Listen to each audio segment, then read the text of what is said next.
Hey guys, welcome to Shatterline Top 10 Tips and Tricks. So tip number 1 is going to be in regards to earning weapon XP. Weapon XP can be earned throughout PvP, but it can also be earned within PvE. And the great thing about PvE is that it allows you to try out loads of different weapons even before unlocking them, because you get them through crates. So trying to find the perfect weapon or a nice weapon that you want to use before running into PvP. PvE is a great way of leveling that weapon and unlocking some attachments rather than using the weapon from stock. As a new player coming to Shatterline, you really want to balance playing between PvE and PvP. As you'll see on screen, I believe challenges week 1, 2 and 3 have a higher blueprint yield for PvE game modes over PvP. So you really want to balance between the two, maximise as many blueprints you can get in order to unlock some modifications very early on into the game. Tip number 2 is when playing as the operative called Orbit. Orbit has a drone. This drone is great for seeing the enemy's position. You can throw it around a corner, as you can see in the clip. With that, it marks them red through a wall, or multiple enemies through the walls. This highlights it to both yourself and your teammates, and it's really great for just like learning the map. If you're pushing in an objective, you throw it before you go in. It can be an additional distraction. You can highlight multiple enemies. Your team can push at the same time and potentially wipe the team, allowing you to push through to the objective. Or again on defense, allows you can see them or you can hear them pushing you on defense. You throw the drone, you can see who they are, and then you can pre-fire those corners. And it's just a really strong utility to have. So that's a great tip for just learning the maps, or just knowing where the enemy are at all times. And then you throw that drone about.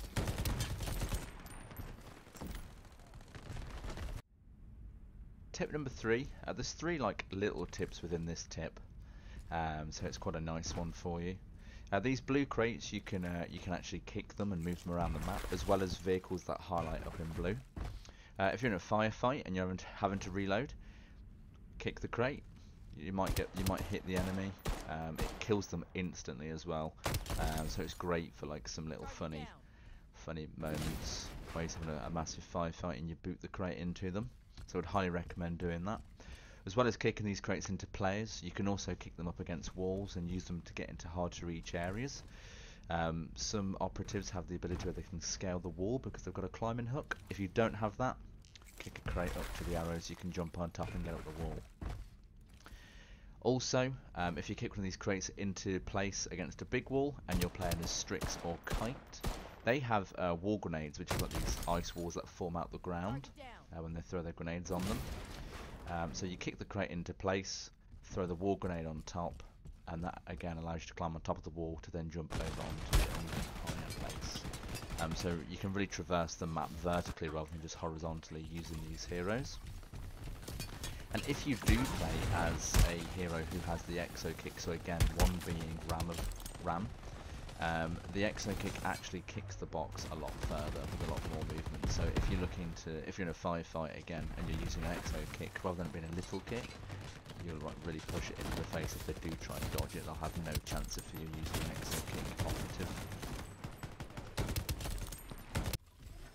Tip number 4.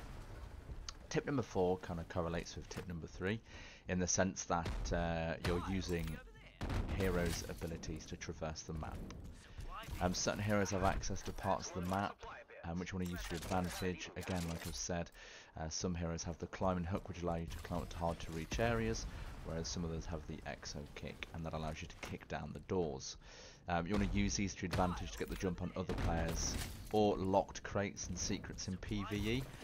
PvE, again, it's another great game mode where you can get a little bit of extra XP, or potentially a better weapon to help get through to the final boss. Tip number 5. Did you pick the wrong gun when you spawned in and you wish you had the other? Have you respawned and selected the wrong weapon? Or you're in luck? For a short amount of time after spawning, you're able to change your loadout, and it will automatically change without having to respawn again. So make use of that if you do have the wrong weapon selected from a previous game, or if you've respawned and fancy a change. Tip 6 is taking advantage of the radar. You'll notice that you see red on the radar when an enemy is running or walking towards you. If they're crouching, they won't show on that radar, so use this to your advantage. You'll also notice that it's only two-dimensional. What this means is that if you're on a higher level or a higher ground than an enemy, or lower ground than the enemy, you can use this to your advantage. They'll know that you're on their right or left, they just don't know where. So you can really take advantage of that by sitting in a window above an objective and shooting down onto them. They will click on, but again it allows you to get 1 or 2 kills off. Tip number 7. Tip number 7 is that all weapons have a unique recoil pattern. There is the shooting range when you go into the armory. At the bottom right you can select shooting range.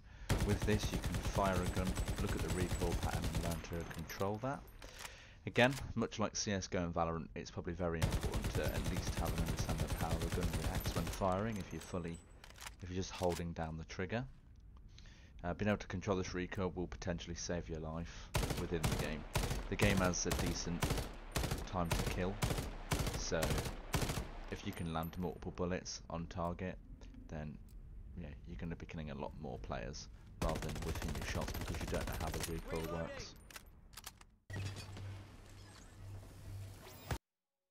Tip number 8 is unlocking weapon modifications. To unlock weapon modifications, you need to have 300 blueprints. You click the crafting tab at the top, and when you do that, it will craft a random weapon modification for you. This weapon modification can range from anywhere from tier 1 to tier 5. And the great thing about the weapon modifications is that if you've not unlocked a tier 5 weapon, but let's say you've only unlocked the tier 2 weapons, the game will still allow you to equip the tier 5 modification and still use the tier 5 weapon with that modification on. You can unlock the attachments for that weapon, you just cannot equip those attachments until you've unlocked that weapon itself within the game. What I mean by unlocking that weapon itself within the game, you need to unlock the tier. Once you unlock the tier, you then need to purchase the weapon with the credits that you've earned throughout playing. Once you've done that, then you can attach those attachments. Hopefully the clip in the back makes that a little bit clearer, but modifications can be pretty great for getting a little head start as to where you're at in terms of weapon progress.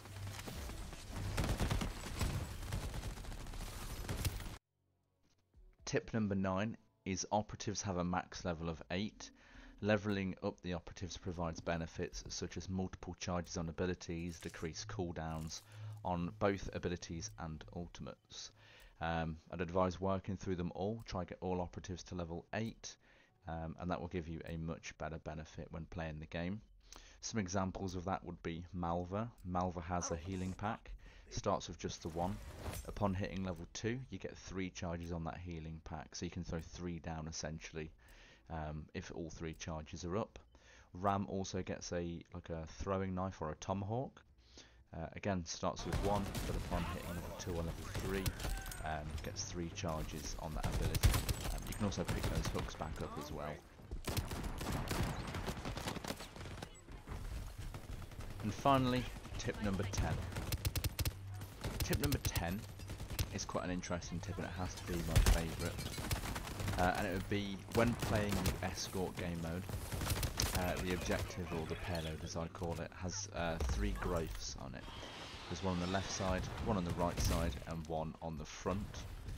So if you're the defender, you'll see this. If you're the attacker, you probably won't, but you'll have to get in front of the objective. And all you have to do is shoot those growths until they blow up. Once they blow up, all 3 of them are gone. Glass hounds will spawn out the top. Now glass hounds, what they do is they will charge either your team or the enemy team, depending on who's closer. And if they get close, they blow up. So again, if you've secured the objective and you see the enemy push in, shoot the growths, get the glass hounds to spawn, and it just allows a bit more breathing room for you to fall back and attack the enemy team while they're having to deal with the glass hounds on top of your team firing at them. And again, it can happen to yourself. So if you see them shoot out the top, then fall back, and it's probably best to kill them if they've been deployed on you, rather than you triggering them.